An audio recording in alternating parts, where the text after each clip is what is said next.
Thank you, Lenore. On behalf of UJA Federation, it's our honor to partner on today's event. First, I want to thank Ambassador Erdan and Ambassador Thomas Greenfield for creating a forum for this critically important conversation. I also want to applaud Lily Ben-Ami for her passionate devotion to this work, honoring her sister Michal's memory by helping other women avoid a similar tragic fate. UJA is honored that Lily is a distinguished graduate of our signature CoLab initiative in Israel, which brings together leaders from diverse sectors of Israeli society to break down barriers and collaborate to find solutions to shared societal challenges. And as you heard, this is precisely what Lily has done. During her CoLab fellowship, she worked to harness the power of technology to help victims of domestic violence. And with funding from UJA, she executed the mapping that we heard about earlier. UJA is proud to invest in social innovation in Israel, enabling the development of tools that can be replicated in New York and around the world.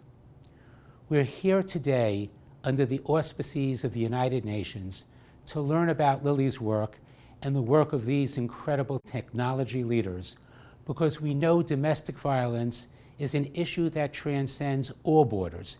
It touches people of every nationality, ethnicity, and economic background. We're here to lay bare what is often hidden and to create a path forward for people who feel they have no way out.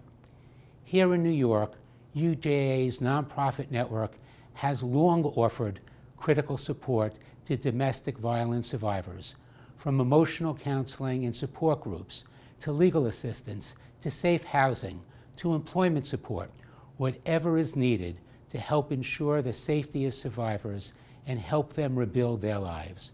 Our nonprofit partners are especially attuned to meeting the needs of distinct communities with cultural sensitivity, a key component to successful treatment.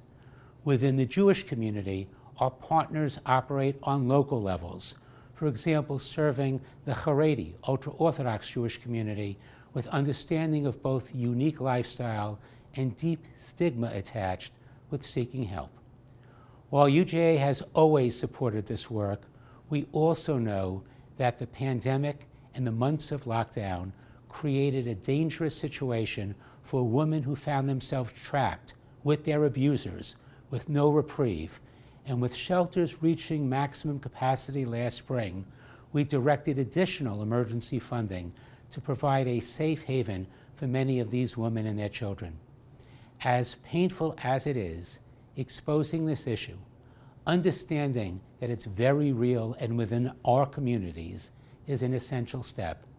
That's why we're conducting a local community study that will yield important information, including the effects of the pandemic, and allow us to enhance our network's life-saving resources in areas where it's most needed. UJA and our partners are here to assist people in getting the help they need without judgment and with an emphasis on the individual's dignity. We never want a person in crisis to feel that they have nowhere to turn. As a community, we are here for them every step of the way in New York, in Israel, and around the world.